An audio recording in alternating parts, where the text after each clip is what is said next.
ഡേവിൾസ് love, രചന നന്ദന, അവതരണം ഷാഹുൽ മലയിൽ, editing Shereej Poonoor. അമ്മയുടെ തൊട്ടടുത്ത് നിൽക്കുന്ന രാജേശ്വരി അപ്പച്ചി.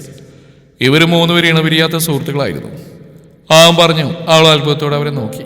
ഇവരുടെ ഈ ആത്മാർത്ഥ സൗഹൃദത്തിൽ കളങ്കം സൃഷ്ടിച്ചവും നിന്റെ ചിറ്റ തന്നെയായിരുന്നു. നിങ്ങൾ എന്തൊക്കെയായി പറയുന്നത്? എനിക്കൊന്നും മനസ്സിലാവുന്നില്ല. വിഷ്ണു പറയുന്നത് കേട്ട് അവൾ വല്ലാത്തൊരവസ്ഥയിലായിരുന്നു. ഒരിക്കൽ പോലും ഇങ്ങനെ ഒരു സൗഹൃദത്തെ പറ്റി തമാശയായിട്ട് പോലും ചിറ്റ തങ്ങളോട് പറഞ്ഞിട്ടില്ലെന്ന് അവൾ ഓർത്തു. വിഷ്ണു പറഞ്ഞ നേരാ മോളെ, ഞങ്ങൾ മൂന്നുപേരും സുഹൃത്തുക്കളായിരുന്നു. ഒരേ മനസ്സ് മൂന്ന് ശരീരമായിട്ട് കഴിഞ്ഞ ആത്മാർത്ഥ സുഹൃത്തുക്കൾ. ലക്ഷ്മി പറഞ്ഞു തുടങ്ങിയായിരുന്നു ആ മൂന്ന് സുഹൃത്തുക്കളുടെ സൗഹൃദത്തിന്റെ കഥ. മനക്കൽ തറവാട്ടിലെ ഒരേ ഒരു പെൺതരിയായിരുന്നു രാജേശ്വരി. രേവതി രാജേശ്വരിയുടെ തറവാട്ടിലെ കാര്യസ്ഥന്റെ മകൾ. കാര്യസ്ഥന്റെ മകളാണെങ്കിൽ പോലും രേവതിക്ക് ആ തറവാട്ടിലെ എല്ലാവിധ സ്വാതന്ത്ര്യങ്ങളും ഉണ്ടായിരുന്നു. രാജേശ്വരിയും രേവതിയും സമപ്രായക്കാരായിരുന്നു. അതുകൊണ്ട് തന്നെ പഠനം അവർ ഒന്നിച്ചായിരുന്നു. പ്രീ ഡിഗ്രി കഴിഞ്ഞ് ഡിഗ്രിക്ക് അവർ ഒന്നിച്ചായിരുന്നു MG കോളേജിൽ ജോയിൻ ചെയ്തത്. അവിടെ വെച്ചാണ് ലക്ഷ്മി രാജേശ്വരിയും രേവതിയും പരിചയപ്പെടുന്നത്. ക്ലാസ്സിൽ തനിച്ചിരുന്ന് പുസ്തകം വായിച്ചുകൊണ്ടിരുന്ന കുട്ടിയോട് അവർ രണ്ടുപേരും ഇങ്ങോട്ട് വന്ന് സംസാരിക്കുകയായിരുന്നു. പതിയെ ആ പരിചയപ്പെടൽ ആത്മാർത്ഥ സൗഹൃദത്തിലേക്ക് വഴിമാറി.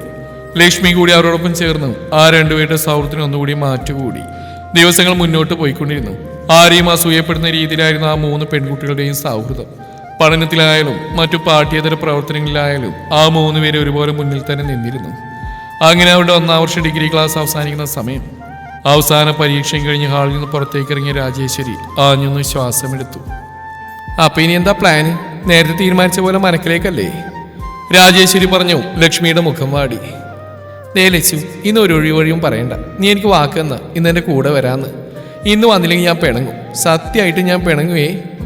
രാജേശ്വരി കവിൾ വീർപ്പിച്ചുകൊണ്ട് പറഞ്ഞതും ലച്ചു ദയനീയമായി രേവതിയെ നോക്കി. നീ രേവുവിനെ നോക്കിയൊന്നും വേണ്ട. ഈ കാര്യത്തിൽ അവിടെ എൻ്റെ സൈഡാ അല്ലേ രേവു? രാജേശ്വരി പറഞ്ഞു. രേവതി അതേന്ന രീതിയിൽ തലയാട്ടി. അതല്ല രാജി, ലേറ്റായ വീട്ടിലെ പ്രശ്നമാവും. നിനക്കറിയാലോ അച്ഛൻ്റെ കാര്യം. കോളേജ് ടൈം കഴിഞ്ഞ് വീട്ടിലത്തെ ഒരു 5 മിനിറ്റ് പോലും ലേറ്റായ എവിടെ പോയി എങ്ങോട്ട് പോയി എന്നുള്ള 100 ചോദ്യങ്ങളാണ്. അതാ ഞാൻ ലച്ചുവളെ പറഞ്ഞു മനസ്സിലാക്കാൻ ശ്രമിച്ചു. അതോർത്ത് തന്നെ ലച്ചൂസ് വിഷമിക്കേണ്ട. നിന്റെ തന്തപ്പിടി ഞാൻ നേരത്തെ തന്നെ പറഞ്ഞ് സെറ്റാക്കിയിട്ടുണ്ട്. നീ എന്ത് ചെയ്തു? അവൾ പറഞ്ഞു കേട്ടി രേവതി സംശയത്തോടെ ചോദിച്ചു. ലച്ചുവും സംശയത്തോടെ അവളെ നോക്കി. അതോ 2 ദിവസം മുന്നേ ഒരു വൈകിട്ട് ഏട്ടൻ ഞാൻ കൂടെ പുറത്തുപോയ സമയത്ത് വഴിയിൽ വെച്ച് നിന്റെ അച്ഛനെ കണ്ടിരുന്നു. എൻ്റെ കൂടെ ഏട്ടനുണ്ടായിരുന്നുകൊണ്ട് വലിയ കാര്യമായിട്ടാ പുള്ളിക്കാരൻ സംസാരിച്ച്. ആ സമയത്ത് ഞാൻ തഞ്ചത്തിലൊന്ന് ചോദിച്ചു നോക്കി, ഇന്ന് എക്സാം കഴിഞ്ഞിട്ട് നിന്നെ എൻ്റെ വീട്ടിലേക്ക് കൊണ്ടുപോയിക്കോട്ടെ എന്ന്. ഏട്ടൻ കൂടെയുള്ളതുകൊണ്ടോ അതോ എൻ്റെ സംസാരത്തിൻ്റെ ഗുണം കൊണ്ടോ എന്തോ പുള്ളി അധികം ബലം പിടിക്കാതെ തന്നെ സമ്മതിച്ചു. രാജേശ്വരി പറഞ്ഞു കേട്ട് ലക്ഷ്മി അത്ഭുതത്തോടെ അവളെ നോക്കി. എന്നിട്ട് അച്ഛൻ എന്നോടൊന്നും പറഞ്ഞില്ലല്ലോ? അത് നിന്നോട് ഞാൻ പറയാമെന്ന് പറഞ്ഞിരുന്നു. അവൾ അലസമായി പറഞ്ഞു. ലച്ചു അവളെ അടിമുടിയെ നോക്കി. അപ്പം ഇനി വേറെ തടസ്സങ്ങളൊന്നും ഇല്ലല്ലോ? ചലോ മനക്കൽ തറവാട്. അതും പറഞ്ഞുകൊണ്ട് രാജേശ്വരി മുന്നേ നടന്നു. രേവതിയും ലച്ചുവും പരസ്പരം നോയി ചിരിച്ചുകൊണ്ട് അവളുടെ പിന്നാലെ നടന്നു. സ്വർണ്ണലിപികളാൽ മനക്കൽ തറവാടിൽ നിന്ന് കൊത്തിവെച്ച മതിലേക്ക് നോക്കിയ ശേഷം രാജേശ്വരിയുടെയും രേവതിയുടെയും പിന്നാലെ ലച്ചു ആ ഗേറ്റ് കിടന്ന് അകത്തേക്ക് കയറി. ആരോ വിരുന്നുകാരുണ്ടല്ലോ രേവു. മുറ്റത്ത് കിടക്കുന്ന ആഡംബരക്കാരിലേക്ക് നോക്കിക്കൊണ്ട് രാജേശ്വരി പറഞ്ഞു. ലച്ചു രേവതിയും പരസ്പരം നോക്കി. മൂവരകത്തേക്ക് കയറിയതും മുന്നിലെ സോഫയിൽ പ്രൗഢ ഗാംഭീര്യത്തോടെ ഇരിക്കുന്ന ആളുകളെ കണ്ട് രാജേശ്വരിയുടെ കണ്ണുകൾ വിടർന്നു. അമ്മായി തന്റെ അച്ഛന്റെ ഒരേ ഒരു സഹോദരി ദേവികയും ഭർത്താവ് സൂര്യമംഗൽ നാരായണവർമ്മയെ കണ്ടതും അവൾ സന്തോഷത്തോടെ അവരുടെ അരികിലേക്ക് ഓടിച്ചെന്നു. സുഖാണ് അമ്മായി, നിങ്ങൾ വരുന്നതിനെ കുറിച്ചൊരു മുന്നറിയിപ്പ് പോലും തന്നില്ലല്ലോ. അവൾ അവരുടെ കയ്യിൽ പിടിച്ചുകൊണ്ട് ഇരുവരോടായിട്ട് ചോദിച്ചു. നാരായണവർമ്മ ഫാമിലിയുമായിട്ട് മുംബൈയിൽ സെറ്റിൽഡാണ്. അയാൾക്ക് അവിടെ നിരവധി ബിസിനസ്സുകളുണ്ട്. പെട്ടെന്ന് എടുത്ത തീരുമാനമായിരുന്നു മോളെ. പിന്നെ തീരുമാനം ഞങ്ങളുടേതല്ലായിരുന്നു, ദേ അവന്റെയാ. സ്റ്റേറിന് നേരെ വിരൽ ചൂണ്ടിക്കൊണ്ട് അയാൾ പറഞ്ഞു. രാജേശ്വരിയുടെ കണ്ണുകളോടൊപ്പം ലച്ചുവിന്റെയും രേവതിയുടെയും കണ്ണുകൾ അങ്ങോട്ടേക്ക് നീണ്ടു. അവിടെ ഉദിച്ച സൂര്യന്റെ മുഖകാന്തിയോടെ ചുണ്ടിൽ തെളിഞ്ഞ പുഞ്ചിരിയുമായി പടികളിറങ്ങി വരുന്നവരിലേക്ക് കണ്ണുകൾ നട്ടതും രാജേശ്വരിയുടെ മുഖ അത്ഭുതത്തോടെ വിടർന്നു. സൂര്യേട്ടൻ? രാജേശ്വരിയുടെ ചുണ്ടുകൾ മന്ത്രിക്കുമ്പോൾ ലച്ചു അത്ഭുതത്തോടെ നോക്കിയായിരുന്നു സൂര്യമംഗലത്തെ ഇളമുറ തമ്പുരാൻ സത്യനാരായണവർമ്മയെ. സൂര്യേട്ടൻ? രാജേശ്വരി അതീവ സന്തോഷത്തോടെ അവന്റെ അരികിലേക്ക് ചെന്നു. എന്താ രാജിക്കുട്ടി, എന്നോട് തീരെ പ്രതീക്ഷയില്ലെന്ന് തോന്നുന്നു. അവളുടെ മുഖത്ത് അത്ഭുതം കണ്ടതും അവനൊരു പുഞ്ചിരിയോടെ ചോദിച്ചു. സത്യേട്ടൻ സൂര്യേട്ട, ഞാൻ ഏട്ടനോട് തീരെ പ്രതീക്ഷയില്ല കേട്ടോ. അല്ലെങ്കിൽ തന്നെ സൂര്യേട്ട ഇങ്ങോട്ടേക്കൊന്ന് വന്നിട്ട് എത്ര വർഷമായി? അവൾ പരിഭവത്തോടെ പറഞ്ഞു. അവനൊന്ന് പുഞ്ചിരിച്ചു. അത് രാജി പറഞ്ഞ നേരാ. ഇവൻ ഇങ്ങോട്ടേക്കൊന്ന് വന്നിട്ട് തന്നെ എത്ര വർഷങ്ങളായി. പുതിയ മരുന്നുകൾ കണ്ടുപിടിക്കണമെന്ന് പറഞ്ഞ അവ കണ്ട കാട്ടിലും വീട്ടിലും കറങ്ങിയടക്കുമല്ലേ. അവളെ അനുകൂലിച്ച് പറഞ്ഞുകൊണ്ട് രാജശേഖരൻ സൂര്യയുടെ തോളിലൂടെ കൈയിട്ടു. ഒന്ന് പോരാ ചേട്ടാ, അതിങ്ങനെ റിസർച്ചിന് ഭാഗമുള്ള യാത്രകളാണ്. സൂര്യൻ ഒരു ആയുർവേദ ഡോക്ടറാണ്. കൂടാതെ ബാംഗ്ലൂർ ആയുർവേദ ഇൻസ്റ്റിറ്റ്യൂട്ടിൽ ട്രൈബൽ ഹെൽത്ത് മെഡിസിൻ റിസർച്ചിലുമാണ്. അതിന്റെ ഭാഗമായി അവൻ പല ആദിവാസി ഏരിയകളിലും യാത്ര ചെയ്യാറുണ്ട്. നാളുകൾ അവിടെ താമസിച്ചാണ് ഓരോന്നിനെ കുറിച്ചും പഠിക്കുന്നത്. പഠനവും റിസർച്ചൊക്കെയായി അവൻ നാട്ടിലേക്ക് വന്നിട്ട് തന്നെ ഏകദേശം 6-7 വർഷത്തോളം ആവുന്നു. അപ്പൊ പഠനമൊക്കെ കഴിഞ്ഞ സ്ഥിതിക്ക് ഇനി സൂര്യൻ നാട്ടിൽ തന്നെ കാണുമല്ലേ? രാജശേഖരന്റെ അച്ഛൻ ഗോവിന്ദവർമ്മ ചോദിച്ചു. അതേ മാമേ, ഇനി നാട്ടിലൊരു ചെറിയ ആയുർവേദ ഹോസ്പിറ്റൽ സ്റ്റാർട്ട് ചെയ്യണം. പറഞ്ഞുകൊണ്ട് മുന്നിലേക്ക് നോക്കിയപ്പോഴാണ് അവൻ മുന്നിൽ നിൽക്കുന്ന 2 പെൺകുട്ടികളെ കാണുന്നത്. ഇത് ആ ഒരു സംശയത്തോടെ അവർ രണ്ടുപേരെയും മാറി മാറി നോക്കി. ആ, നിനക്ക് ഇവരെ മനസ്സിലായില്ലേ സൂര്യ? ഇത് നമ്മുടെ കാര്യസ്ഥൻ ദിവാകരന്റെ മോള രേവതി. പിന്നെ ഇത് ഇവരുടെ കൂട്ടുകാരി ലക്ഷ്മി. പരീക്ഷ കഴിഞ്ഞുകൊണ്ട് ഇന്ന് ലക്ഷ്മിയെ ഇങ്ങോട്ട് കൂട്ടിക്കൊണ്ടുവരുന്ന രാജി പറഞ്ഞിരുന്നു. അവൻ നോക്കുന്നുണ്ട്. അവർക്കുള്ള ചായയുമായിട്ട് അങ്ങോട്ടേക്ക് വന്ന രാജേശ്വരിയുടെ അമ്മ ശാരദ പറഞ്ഞു. അതിന് മറുപടിയായി അവൻ അവരെ നോക്കിയൊന്ന് പുഞ്ചിരിച്ചു. രേവതിയെ മുമ്പ് കണ്ടിട്ടുണ്ടെങ്കിലും ഇപ്പൊ ആളാകെ മാറിപ്പോയല്ലോ, അതറിയാൻ പറ്റാഞ്ഞത് അവൻ പറഞ്ഞു. രേവതി അവനെ നോക്കിയൊന്ന് പുഞ്ചിരിച്ചു. അപ്പൊ ശരി, ഞാനൊന്ന് പുറത്തേക്ക് ഇറങ്ങാൻ തുടങ്ങിയതാ, പിന്നെ കാണാം. അതും പറഞ്ഞുകൊണ്ട് അവൻ ഉടുത്തിരുന്ന മുണ്ടിന്റെ അറ്റ ഒരു കയ്യിൽ പിടിച്ചു രാജശേഖരന്റെ ഒപ്പം പുറത്തേക്ക് ഇറങ്ങി. അവൻ പോകുന്നത് നോക്കുന്ന രാജേശ്വരിയുടെ കണ്ണുകളിലെ പ്രണയത്തെ ലച്ചു ഒരു നിമിഷം നോക്കി നിന്നു. കുളി കഴിഞ്ഞിറങ്ങിയ ഒരു പെൺകുട്ടിയുടെ പിന്നിൽ ചെന്ന് രാജേശ്വരി ശബ്ദമുണ്ടാക്കിയതും അവൾ ഞെട്ടിലോടെ തിരിഞ്ഞു നോക്കി. രാജി! അവളെ കണ്ടതും ആ പെൺകുട്ടിയുടെ കണ്ണുകൾ വിടർന്നു. ശ്രീയേഴ്ത്തി! രാജേശ്വരി ആ പെൺകുട്ടിയെ മുറുകെ പുണർന്നു. ലച്ചു, ഇതാ എന്റെ ഒരേ ഒരു ഏഴ്ത്തി ശ്രീദേവി, അമ്മാവിന്റെ മോള, കൂടാതെ എന്റെ ഭാവി നാത്തൂനും. സൂര്യന്റെ ഇളയാനുജത്തിയാണ് ശ്രീദേവി. ശ്രീദേവി രാജശേഖരൻ നമ്മൾ വിവാഹം നേരത്തെ തന്നെ പറഞ്ഞു വെച്ചിട്ടുണ്ടായിരുന്നു. പിന്നെ ഏഴ്ത്തി, ഇതെന്റെ പ്രിയപ്പെട്ട കൂട്ടുകാരികളാ ലക്ഷ്മി രേവതിയും. രാജേശ്വരി അവരെ പരസ്പരം പരിചയപ്പെടുത്തി. ദേവുവിനെ എനിക്കറിയാം, ഞാൻ മുമ്പ് കണ്ടിട്ടുണ്ടല്ലോ. ലക്ഷ്മി ആദ്യമായിട്ട് കാണുക. ശ്രീദേവി പറഞ്ഞതും അവർ പുഞ്ചിരിച്ചു. വായിരിക്കും. പിന്നെ എന്തൊക്കെയുണ്ട് വിശേഷങ്ങൾ? ശ്രീദേവി അവർ 3 പേരെയും ബെഡിലേക്ക് ഇരുത്തിക്കൊണ്ട് ചോദിച്ചു. വിശേഷങ്ങളൊന്നും ഞങ്ങൾക്കല്ലല്ലോ, ഏടത്തിക്കല്ലേ. ഇത്തവണ എന്തായാലും നിങ്ങളുടെ കല്യാണം കാണുന്ന അച്ഛൻ അമ്മയോട് പറയുന്നത് ഞാൻ കേട്ടല്ലോ. രാജേശ്വരി കള്ളച്ചിരിയോടെ പറഞ്ഞു. ശ്രീദേവിയുടെ മുഖം ചുവന്നു കൊടുത്തു. അവൾ നാണത്തോടെ മുഖം കുനിച്ചു. അയ്യടാ, അപ്പോഴേക്കും നാണം വന്നു. അത് പോരാജി. അവർ കളിയാക്കിയതും അവൾ നാണത്തോടെ മുഖം പൊത്തി. ദിവസങ്ങളും മാസങ്ങളും കടന്നുപോയി. രാജേശ്വരിയും ലക്ഷ്മി രേവതി ഇപ്പോൾ 3-ാം വർഷത്തിലേക്ക് കടന്നു. അതിനിടയിൽ രാജശേഖരന്റെയും ശ്രീദേവിയുടെയും വിവാഹം കഴിഞ്ഞു. ശ്രീദേവി 5 മാസം പ്രഗ്നന്റ് ആണ്. സൂര്യൻ നാട്ടിൽ തന്നെ ഒരു ആയുർവേദ ഹോസ്പിറ്റലിന് വേണ്ട എല്ലാ ഏർപ്പാടുകളും തുടങ്ങി. അവന്റെ എല്ലാ സഹായത്തിനും രാജശേഖരന് ഒപ്പം തന്നെ ഉണ്ടായിരുന്നു. അതിനിടയിൽ സൂര്യനോടുള്ള രാജേശ്വരിയുടെ മൗനപ്രണയം ലച്ചുവിന് മാത്രം മനസ്സിലായി. ഒരു ദിവസം അവൾ അത് രാജേശ്വരിയോട് തുറന്ന് ചോദിച്ചു. തന്നെ മുന്നിൽ വിളറി നിൽക്കുന്നവളെ ലച്ചു രൂക്ഷമായി നോക്കി. ലച്ചു, ഞാൻ... രാജേശ്വരി എന്തോ പറയാൻ തുടങ്ങിയതും ലച്ചു കൈ ഉയർത്തിയതിനെ തടഞ്ഞു. ഇത്രയും നാളും ഞങ്ങളറിയാത്തൊരു രഹസ്യമൊന്നും എനിക്കില്ലെന്നാ ഞങ്ങൾ കരുതിയത്. പക്ഷെ ഇപ്പൊ നിന്റെ ജീവിതത്തിൽ ഇത്രയും പ്രധാനപ്പെട്ട ഒരു കാര്യം ഞങ്ങൾ ഇന്ന് മറച്ചു വെക്കുമ്പോ ഞങ്ങൾ എന്താ കരുതേണ്ടത്? ലച്ചു ഗൗരവത്തോടെ ചോദിച്ചു. അവളുടെ മുഖം കുനിഞ്ഞു. നീ വാരിയത് ഇനി ഇവളായിട്ടുള്ള കൂട്ട് വേണമെന്ന് നമുക്ക് ഒന്നുകൂടി ആലോചിച്ച് തീരുമാനിക്കാം. ലച്ചു രേവതിയുടെ കൈയും പിടിച്ചുകൊണ്ട് തിരിഞ്ഞടന്നു. അയ്യോ പോലെ ലച്ചു, ഞാനൊന്ന് പറയട്ടെ. അവൾ ഓടിച്ചെന്ന് അവരുടെ കയ്യിൽ പിടിച്ചു. നിങ്ങൾ കരുതുന്ന പോലെ ഒന്നുമില്ല ലച്ചു. പ്രണയം അതെനിക്ക് മാത്രമേ ഉള്ളൂ. മുഖം കുനിച്ച് നിന്നുകൊണ്ട് നിറകണ്ണുകളോടെ പറയുന്നവളെ ലച്ചു സംശയത്തോടെ നോക്കി. എന്നുവെച്ചാ എനിക്ക് സൂര്യേട്ടനെ ഇഷ്ടം. പക്ഷെ സൂര്യേട്ടൻ എന്നെ ഇഷ്ടമാണോ എന്ന് എനിക്കറിയില്ല. അവൾ പറഞ്ഞു കേട്ട് ലച്ചു അന്തം വിട്ടുകൊണ്ട് അവളെ നോക്കി.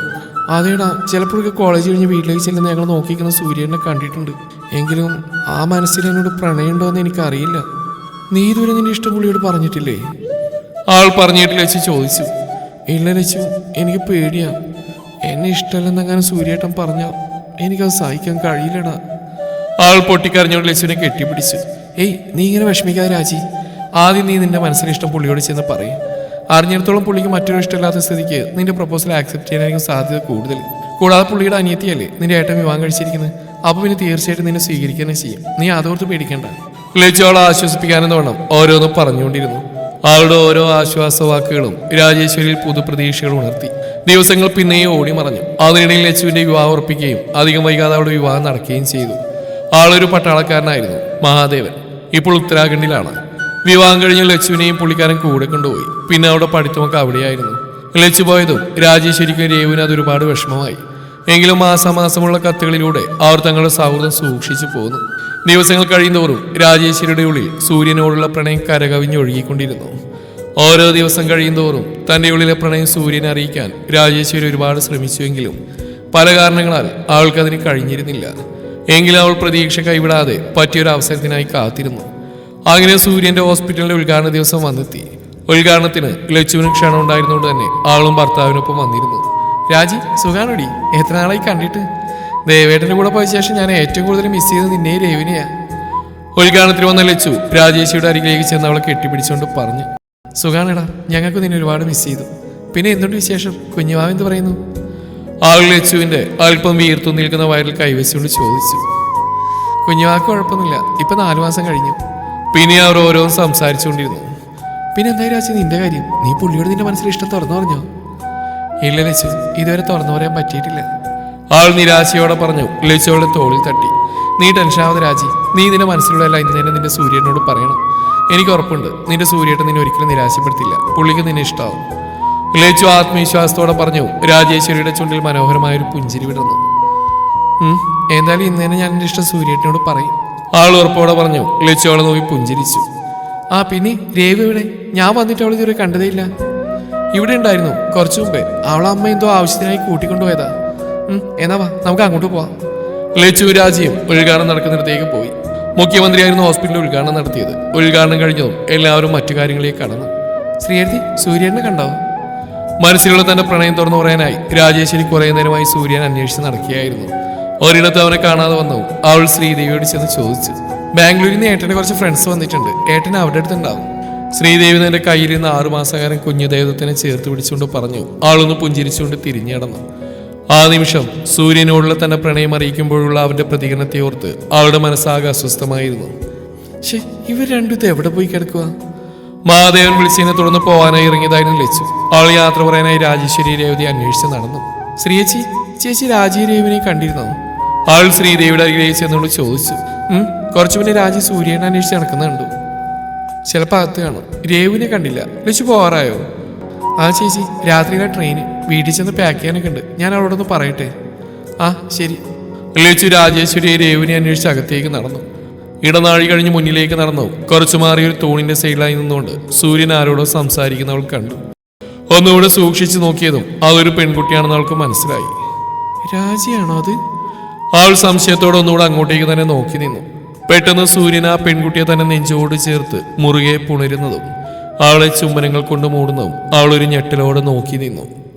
ഒരു നിമിഷം ഞെട്ടലോടെ ആ കാഴ്ച നോക്കിക്കൊണ്ടുന്ന ലച്ചുവിന്റെ ചുണ്ടിൽ പതിയെ ഒരു പുഞ്ചിരി സ്ഥാനം പിടിച്ചു. അപ്പൊ സൂര്യേട്ടനെ രാജി ഇഷ്ടായിരുന്നു അല്ലേ? സൂര്യന്റെ കൈക്കുള്ളിൽ പതുങ്ങിൽക്കുന്ന ആ പെൺകുട്ടി രാജിയാണെന്ന് ഉറപ്പിച്ചുകൊണ്ട് അവൾ മനസ്സിൽ പറഞ്ഞു. ശേഷം അവരുടെ ആ മധുരമായ പ്രണയ നിമിഷങ്ങൾ തല്ലിക്കെടുത്താൻ താല്പര്യമില്ലാതെ അവൾ തിരിഞ്ഞെടുക്കാൻ പെട്ടെന്ന് എന്തോ ഒരു ഉൾപ്രേരണയിൽ അവൾ വീണ്ടും അങ്ങോട്ടേക്ക് തിരിഞ്ഞു നോക്കി. എന്നാൽ ആ നിമിഷമാണ് സൂര്യന്റെ കൈക്കുള്ളിൽ നിന്ന് കുതിരി മാറിക്കൊണ്ട് ആ പെൺകുട്ടി തിരിഞ്ഞു നോക്കിയത്. ഒരു നിമിഷം അവളുടെ മുഖത്തേക്ക് നോക്കി ലച്ചുവിന്റെ കണ്ണുകൾ മിഴിഞ്ഞു വന്നു. രേവു? അവൾ വിശ്വസിക്കാൻ കഴിയാത്ത പോലെ അവൾ തന്നെ നോക്കി നിന്നു. പെട്ടെന്ന് എന്തോ ശബ്ദം കേട്ടതും സൂര്യൻ അവളുടെ ഇടുപ്പിലൂടെ ചുറ്റിപ്പിടിച്ചുകൊണ്ട് ഒരു ഒഴിഞ്ഞ മുറിയിലേക്ക് കയർന്ന് അവൾ നിറഞ്ഞ കണ്ണുകളോടെ നോക്കി നിന്നു. ഈശ്വര, രേവു ആയിരുന്നു അത്? അവളും സൂര്യനും തമ്മിൽ? അപ്പൊ സൂര്യന് രാജി ഇഷ്ടമായിരുന്നില്ലേ? രേവുവിനെ ആയിരുന്നു ഇഷ്ടം? ഭഗവാനെ, എന്തൊക്കെയാ നടക്കുന്നത്? ലച്ചു സ്ഥലകാലബോധം നഷ്ടപ്പെട്ടവളെ പോലെ അവളെ തന്നെ നിന്നു. പക്ഷേ രേവു, അവൾക്ക് അറിയാവുന്നതാണല്ലോ രാജിക്ക് സൂര്യനോടുണ്ടായിരുന്ന ഇഷ്ടം. എന്നിട്ട് അവൾക്ക് ഇങ്ങനെ ചതി രാജിയോട് ചെയ്യാൻ എങ്ങനെ മനസ്സ് വന്നു? ഈശ്വര, എൻ്റെ രാജി, അവളിതെങ്ങനെ സഹിക്കും? ലച്ചുവിനാകെ ഭ്രാന്തി പിടിക്കുന്ന പോലെ തോന്നി. സൂര്യേട്ടെന്ന് പറഞ്ഞ ആ പാവത്തിന് ജീവനാ. അദ്ദേഹത്തിൻ്റെ ഒരു നോട്ടത്തിന് വേണ്ടി പോലും കാത്തിരിക്കുന്ന അവളോട് ഇങ്ങനെ ചെയ്യാൻ രേവുവിന് തോന്നിയല്ലോ. ലച്ചുവിന് എന്ത് ചെയ്യണമെന്ന് അറിയില്ലായിരുന്നു. പെട്ടെന്ന് അവളുടെ മനസ്സിലേക്ക് രേവതിയുടെ മുഖം കടന്നു വന്നു. ഇല്ല രേവതി, എൻ്റെ രാജിയെ ചതിച്ചുകൊണ്ട് നിന്നെ സന്തോഷത്തോടെ സൂര്യയുടെ കൂടെ ജീവിക്കാൻ ഞാൻ അനുവദിക്കില്ല. അതിനുമുമ്പ് എനിക്കറിയണം നീ എന്തിനാ പാവത്തിനോട് ഈ ചതി ചെയ്തു എന്ന്. അത് മനസ്സിൽ പറഞ്ഞുകൊണ്ട് മുറുകിയ മുഖത്തോടെ അവൾ കയറി മുറിയിലേക്ക് നോക്കിയ ശേഷം തിരിഞ്ഞടന്നു. ആഹാ, പോയിട്ട് പെട്ടെന്ന് വന്നല്ലോ. രാജിയെ കണ്ടില്ലേ? തിരിഞ്ഞടക്കുമ്പോഴാണ് വരാന്തിയിൽ കുഞ്ഞിനെ ഉറക്കിക്കൊണ്ടുവന്ന ശ്രീദേവി അവളോടായി ചോദിച്ചു. മനസ്സ് നിറയെ സൂര്യനും രേവതി രാജിയായിരുന്നുകൊണ്ട് തന്നെ ശ്രീദേവി ചോദിച്ചവൾ കേട്ടിരുന്നില്ല. താൻ പറഞ്ഞൊന്നും കേൾക്കാതെ ഏതോ ലോകത്തിൽ എന്ന പോലെ നടന്നു പോകുന്ന ലച്ചുവിനെ ശ്രീദേവി നെറ്റി വിളിച്ചുകൊണ്ട് സംശയത്തോടെ നോക്കി. ലച്ചു! പെട്ടെന്ന് അവളുടെ കാലം നിടറിയതും ശ്രീദേവി ഞെട്ടലോടെ അവളുടെ കയ്യിൽ മുറുക്കെ പിടിച്ചു. ലച്ചു, എവിടെ നോക്കിയാ നടക്കുന്ന മോളെ? ഇപ്പൊ വീണിരുന്നെങ്കിലോ? അവൾ പരിഭ്രമത്തോടെ അവളെ ചേർത്തെത്തിക്കൊണ്ട് ശാസിച്ചു. അത് ചേച്ചി, ഞാൻ കണ്ടിരുന്നില്ല. ഞാനെന്തോ ആലോചിച്ചുകൊണ്ട്. അവൾ ആകെ പേടിച്ചു പോയിരുന്നു. ശ്രീദേവിക്ക് അവളുടെ കയ്യിൽ പിടുത്തം കിട്ടിയില്ലായിരുന്നെങ്കിൽ വയറടിച്ച് തന്നെ അവൾ നിലത്തേക്ക് വീഴുമായിരുന്നു. അതോർത്ത് അവളുടെ നെഞ്ചിലൂടെ ഒരു മിന്നൽ കടന്നുപോയി. അറിയാതെ തന്നെ അവളുടെ കൈകൾ അല്പം ഉന്തി നിൽക്കുന്ന തന്റെ വയറിലേക്ക് നീണ്ടു. ഇനി അതോർത്ത് ടെൻഷൻ ആവണ്ട, ഒന്നും പറ്റിയില്ലല്ലോ, ശ്രീദേവി പറഞ്ഞു. അവളൊരു വിളറിയ ചിരി മറുപടിയായി നൽകി. പിന്നെ രാജിയോട് രേവിനോട് യാത്ര പറഞ്ഞോ? പറഞ്ഞു ചേച്ചി. എന്നാ ഞാൻ പോട്ടെ, മയ്യേട്ടൻ അന്വേഷിക്കുന്നുണ്ടാവും. ശരി മോളെ, സൂക്ഷിച്ചു പോണേ. ആയിശി. ആൾ ശ്രീദേവിയുടെ യാത്ര പറഞ്ഞുകൊണ്ട് വേഗം അവിടുന്ന് പുറത്തേക്ക് നടന്നു. ആൾക്ക് പിന്നെ ആരുടെയും മുഖത്തേക്ക് നോക്കാനുള്ള ശക്തി ഉണ്ടായിരുന്നില്ല. എത്രയും വേഗം മഹാദേവന്റെ കൂടെ അവിടുന്ന് പോയാൽ മതിയെന്നേ ഉണ്ടായിരുന്നുള്ളൂ. അവൾ വേഗം മഹാദേവന്റെ അരികിലേക്ക് നടക്കാൻ തുടങ്ങിയപ്പോഴാണ് തന്റെ അരികിലേക്ക് നടന്നു വരുന്ന രേവുവിനെയും രാജിയെ അവൾ കാണുന്നത്. രാജിയുടെ മുഖത്തേക്ക് നോക്കിയതും അവളിൽ വല്ലാത്തൊരു വേദന നിറഞ്ഞു. എന്നാൽ അടുത്ത നിമിഷം അവളുടെ കണ്ണുകളിൽ രേവതിയിൽ പതിഞ്ഞതും അവളുടെ കോപം നിറഞ്ഞു. തുടരും ഈ കഥയുടെ ബാക്കി ഭാഗം നാളെ ഇതേ സമയം.